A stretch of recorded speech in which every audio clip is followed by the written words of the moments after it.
जैसे कि हम सभी जानते हैं, हम सभी नहीं, जिनकी शादी हो रखी है उन लोग समझ सकते हैं, जो हाउस वाइफ हैं खासकर। बेटियों की असली ज़िंदगी शादी के बाद ही शुरू होती है, और ख़ासकर तब जब उनके बच्चे हो जाएं। मेरी मम्मी कितना कहती थी, बेटा कुछ हेल्प करा दो करा दो। मैं बोलती थी भाग मम्मी रहना दो ना, और मैं टीवी में लग जाती थी, मोबाइल में, पढ़ाई में। मैंने मम्मी की हेल्प कभी नहीं करी। मैं मम्मी की तकलीफ़ तब समझ में आई जब मेरे खुद के बच्चे हुए, शादी हुए, कितना काम करना पड़ता था मेरी मम्मी को। मेरी मम्मी कितना काम करती थी और मैं कभी उनका हेल्प नहीं कर पाई। अब मुझे समझ में आया कि मेरी मम्मी कितना काम करती थी, हम लोग के लिए क्या क्या करती थी वो। तो मैं आज उन सब चीज़ों को याद करके बहुत तकलीफ़ होता है, काश मैं मम्मी की हेल्प की होती तभी। तो देखिए, मैं बहुत सी काम ऐसे जो मैं रात में ही करके सोती हूँ, ताकि मुझे सुबह फ्रेश मिले सब कुछ, और नाश्ता बनाने में मुझे अच्छा लगे। मेरे 2 बच्चे हैं, जिसमें से एक स्कूल जाती है, जिसके लिए मुझे उसको नहलाना धुलाना, लंच बनाना, बैग पैक करना, नाश्ता करवाना, ये सब ही बहुत हेवी हो जाता है। तो मैं ये सब काम कब करूँगी, और मुझे पूरा दिन भी टाइम नहीं मिलता है, कोई हेल्प कराने वाला नहीं है मेरा। मैं घर में अकेली हूँ काम करने के लिए। मेरे हस्बैंड दूसरे काम से इधर उधर ही रहते हैं, तो वो मेरी ज़्यादा हेल्प नहीं कर पाते हैं, और मैं अकेली हूँ। तो मुझे बहुत से काम ऐसे जो रात में ही करने होते हैं, जिसके वजह से मेरा बहुत काम आसान हो जाता है। सुबह का आधा टेंशन मेरा ऐसे ही कम हो जाता है। तो देखिए जी, मैंने बना लिया है आज, बना रही हूँ क्या है ये, मैं भूल गई, घी। पता है मेरे बच्चे मलाई नहीं खाते हैं, मलाई खा लेते हैं तो ऐसे उनमें थोड़ी सी एनर्जी घुस जाती है, थोड़े से फीट फाट होते हैं, मोटे ताज़े। वो ऐसे टिंडे से हो रखे हैं, टिंडे बने घूमते हैं। इसलिए मुझे इसमें इतनी एक्स्ट्रा मेहनत कर रही, ताकि मैं माँ हूँ, माँ हर तरह से कोई ना कोई आइडिया लगा ही लेती। मैं कोई भी खाने में मिला देती हूँ, उनको पता ही नहीं चलता, उनके पेट के अंदर चला जाता है ये सब। घी, चाहे घी ही सही, मलाई नहीं खाते हैं। दूध में मलाई जाना ही नहीं चाहिए। अगर मलाई चली गई तो फिर वो दूध को नहीं पीते हैं, वोमिट कर देते हैं उसको। बहुत नखरेबाज बच्चे हैं मेरे, जिसकी वजह से मुझे इतने काम करने पड़ रहे हैं अभी। अगर वो कोई ज़रूरत ही नहीं थी घी की, मुझे घी मैं खाती नहीं हूँ, मेरे हस्बैंड भी उतना नहीं खाते। अगर बच्चे खा लेते मलाई तो मुझे ये करना ही नहीं पड़ता, पर क्या कर सकते हैं, अब नहीं खाते हैं। तो मेरी मम्मी कहती थी बहुत से बेटा कुछ कर लो, मैं कभी सुनती ही नहीं थी। आज मुझे पता चलता है कि मम्मी लोग को आखिर कितना काम करना पड़ता है। मैंने बच्चों को सुला दिए, वो घर की हालत ऐसा कर दी है, आप लोगों को मैं दिखाऊंगी। एक भी सामान ऐसा नहीं कि जो अपने जगह पे, बेडशीट को सब इधर पलट उलट दिए, और सोफ़े की गद्दे को सब यहाँ से वहाँ फेंक दिए। यहाँ के दीवार में जो पेंट है उसको भी निकाल देते हैं पेंसिल से। पूरा घर फैला रखा है उन्होंने, पेंसिल से सारा पेंट को निकाल देते हैं। इतने शैतान बच्चे हैं, क्या बताऊँ मैं, सुनते ही नहीं हैं। और फिराक में लगे रहते हैं कि कब ये काम करेगी और मैं उसे खींचूँगा। सोफ़ा में गद्दे सेट करूँगी, वो निकाल कर फेंक देगा। मेरा छोटा बेटा 2 साल का नहीं है अभी, कुछ सुनता ही नहीं है। पता नहीं मेरा ही बच्चे ऐसे हैं कि सभी के होते हैं। अभी मैं कितना भी सोफ़ा का गद्दा सेट कर लूँ, वो निकाल कर फेंक देता है। बेडशीट जब भी लगाने जाऊँ, वो बेडशीट निकाल कर फेंक देगा। झाड़ू लगाऊँ तो झाड़ू छीन लेगा, पोछा लगाऊँ तो बाल्टी का पानी सब गिरा देगा, पोछा छीन लेगा। ऐसा ही करता है वो। तो उसके सोने के बाद ही मैं कोई काम कर पाती हूँ, वरना मुझसे मुश्किल है उसके साथ कोई काम करना। यहाँ तक कि वो काम को फैलाएगा ही, कुछ रहने तो देगा नहीं। इसलिए मैं उसे सोने का वेट कर लेती हूँ, तब तक मैं कोई और काम कर लेती हूँ जो उसके साथ हो सके। बाकी उसके सोने के बाद ही करती हूँ। तो अब सबको पता है कि घी कैसे निकाला जाता है, मैं क्या बताऊँ इसके बारे में। मैंने 10 to 15 डेज़ के मलाई रखे थे, जिसमें से आधा केजी से ज़्यादा घी निकल गए हैं। बहुत अच्छा घी निकलते हैं, पर मैं नहीं खाती हूँ। घी अच्छा होता है खाने के लिए, पर मैं नहीं खाती हूँ। हस्बैंड थोड़ा बहुत खाते हैं। बच्चों को ही खाना में दाल खिचड़ी वगैरह में या फिर रोटी पराठे में डाल कर दे देती हूँ, उन्हें ठग देती हूँ। माँ हर तरह से कोई ना कोई आइडिया लगा ही लेती है। कितना बच के जाएंगे बच्चे, कहाँ भागेंगे बच के, है ना।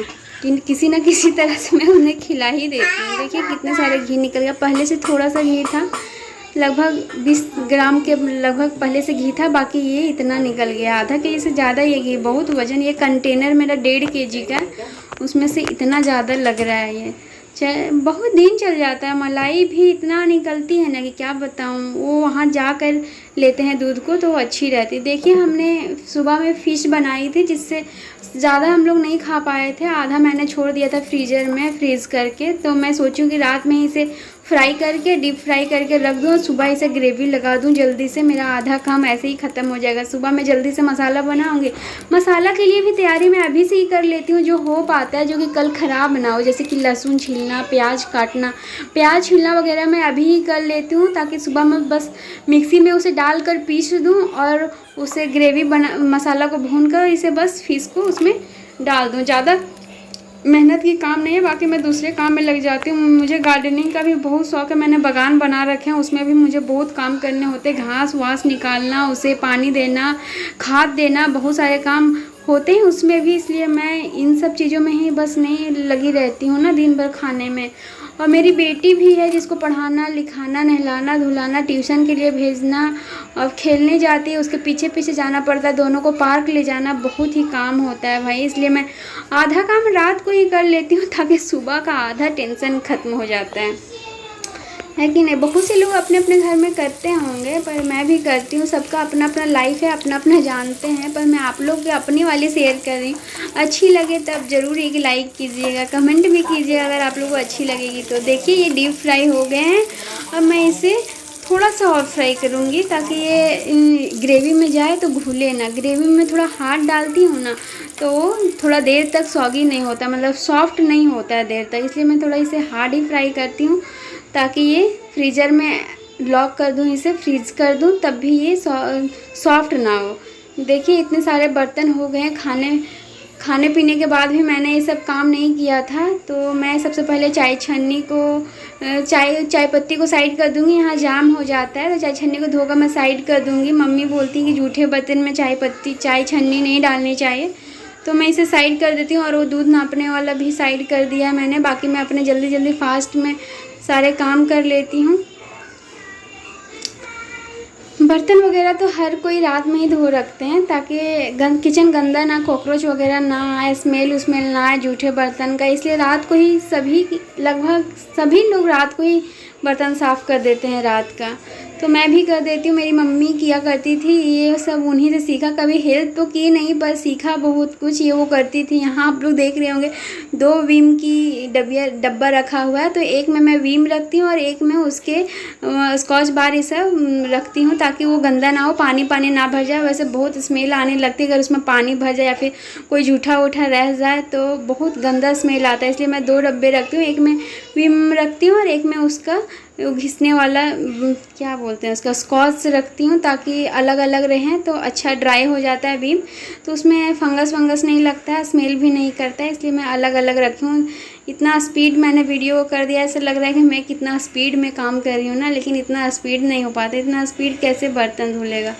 ऐसे मैंने वीडियो को आप लोगों को दिखाने के लिए स्पीड कर दिया। सब कुछ तो एक वीडियो में नहीं ना दिखा सकती हूँ, इसलिए मैंने इसे बहुत ही स्पीड कर दिया। तो देखिए अब ये धुल ही गया है। जल्दी से मैं इसे अब धोकर मैं दूसरा काम में लग जाती हूँ। देखिए मैंने धोकर रख दिए हैं। मैंने बीच में कोई और काम कर लिया था, तब तक शायद मेरा बच्चा उठ गया था, तो मैंने ये काम छोड़ दिया था। मैं थोड़ा अब इसे क्लीन कर लेती हूँ अच्छे से साइड में। ये पेंट ख़राब हो गया है घर का, पेंट भी करना है, बहुत काम करना है। अभी आप लोग साथ शेयर करूँगी अपनी घर को जो मैं पेंट करती हूँ। मैं खुद ही कर लेती हूँ। कभी थोड़ा थोड़ा करके मैं खुद ही पेंट करती हूँ। थोड़ा कभी एक रूम बाहर कर दिया, कभी आंगन कर दिया, ऐसे धीरे धीरे करती हूँ, ताकि सामान एक बार में इधर से उधर नहीं करना पड़ता है। बाकी जो किसी वर्कर से करवाओ तो एक ही दिन में, वो 2 दिन में कर देते हैं ना, डेली तो नहीं आ सकते, तो सारा सामान एक बार में इधर से उधर करना पड़ता है। सबसे बड़ा काम तो है सामान शिफ्टिंग का। बहुत दिक्कत हो जाता है ना, सामान इधर से उधर करना, फिर सेट करना। और जब बच्चा हो घर में इतने शैतान तब तो और भी दिक्कत की बात है, और बहुत ज़्यादा दिक्कत हो जाता है मेरे लिए। क्योंकि एक सामान इधर सेट करो तो दूसरा सामान वो बिखेर देता है, तीसरा सामान सेट करो तो चौथी बिखेर देगा। बच्चे बहुत परेशान करते हैं। जिनके बच्चे हैं वो तो समझ ही सकते हैं, है ना। चलिए मैंने सब वॉश बेसिन वगैरह साफ़ कर दिया है। ये कपड़े हैं जो मैं इधर किचन तरफ कहीं साफ़ करती हूँ, इधर भी कर लेती हूँ साफ़। में जल्दी से हो जाएगा मेरा। इधर हर तरफ मैं कर लूँगी, गैस वगैरह भी कर लूँगी। सिंक भी कर दिया है मैंने, ऊपर भी कर दूंगी, टाइल्स वाइल्स थोड़ा सा कर दूंगी ताकि सुबह मुझे एकदम क्लीन फ्रेश मिले। किचन में आऊँ तो डरूँ ना, मुझे अच्छा लगे, वाह मेरा किचन साफ़। जिस दिन मैं साफ़ करके गलती से नहीं सोती हूँ, मुझे लेट हो जाता है या फिर मेरे बच्चे नहीं सोते हैं, उस दिन मैं साफ़ करके अगर गलती से नहीं सोई तो सुबह मैं किचन को देख कर ही थक जाती हूँ कि वाह ओ गॉड, मुझे इतना ऐसा फील होता है ना कि क्या बताऊँ। किचन में इन करने का मन नहीं करता अगर काम नहीं हुए हो तो। पहले बर्तन साफ़ करो, किचन साफ़ करो, नाश्ता बनाओ, बहुत ज़्यादा हैवी हो जाता है। मैंने पोछा भी कर दिया, बचा कुचा काम भी मैंने कर लिया। किचन का काम तो लगभग क्लियर हो गया, बाकी अब दूसरा तरफ करना है। मुझे सब्जी भी सेट करना है फ्रिज में। देखो थैला में वहाँ सब्जी रखी हुई है जिसे मुझे फ्रीज में डालना है ताकि वो ख़राब ना हो। देखिए किचन अब ऐसा लग रहा है, मैंने इसे साफ़ कर दिया। अब ये किचन का काम कंप्लीट हो गया। अब मैं बाहर जाकर देखती हूँ, बाहर भी तूफ़ान मचा होगा। ये घी जो मैंने बनाया था वो ठंडा होने के लिए दिया है मैंने, ठंड हो गया, मैं उसे फ्रीज में रख दूँगी। देखिए बाहर ये क्या गंद मचाया है। देखिए दीवार को कैसे निकाल दिया है हर जगह, देख रहे हो आप लोग, दीवार निकालते हैं लोग हर जगह। देखिए क्या कर दिया है, सोफ़ा का क्या कर दिया है हर तरफ। ये ना इधर एक काम करो तब दूसरा काम फैला कर रखते हैं यार। मैं डर गई इन लोगों का बदमाशी। मैं फटाफट काम कर लेती हूँ, बाकी मेरे सारे काम हो गए। मैं इसे भी सेट कर रख देती हूँ ताकि सुबह यहाँ पे मुझे आदत है सुबह मैं उठकर थोड़ी देर यहाँ बैठती हूँ सोफ़े पे, मोबाइल देखती हूँ थोड़ा देर, तभी मेरी नींद खुलती है। वरना मैं तो ऐसे करते ही रहती हूँ जैसे कि मुझे नींद आ रही है और मैं बार बार सो जाऊँ ऐसे लगता है। इसलिए मैं इसे भी सेट कर रख देती हूँ। जल्दी से यहाँ आकर मैं सुबह सो जाऊँगी। 5:30 में मुझे उठना पड़ेगा। मेरी बेटी का स्कूल रहता है 6:30 में, उसे जाना होता है, 7 से स्कूल होती है। चलिए मैंने इसे भी जल्दी जल्दी से सेट कर दिया। बाकी और भी मुझे बहुत सारे काम करने पर मैं इस वीडियो में उसे नहीं दिखा सकती क्योंकि बहुत लंबा हो जाएगा और बहुत लंबा वीडियो कोई देखना नहीं चाहता है। इसलिए मैं आज यहीं तक रहने देती हूँ। उसके बाद फिर कभी मैं नाइट रूटीन दिखाऊंगी, उसमें आप लोगों को दिखाऊंगी मेरे आगे की काम क्या होती है। बाकी यही है, जो सब्जियां काटने की लायक होगी उन्हें मैं काट रखूँगी, जैसे कि बीन बोदी वगैरह, ये सब जो काले नहीं पड़ते हैं वो सब मैं काट रखती हूँ, बाकी नहीं काटती हूँ जो काटने लायक नहीं होते हैं। तो मेरी काम ख़त्म हो गई। आपकी बिल्कुल भी अच्छी लगी होगी तो प्लीज़ एक सब्सक्राइब कर दीजिएगा। देखिए रात के 10:30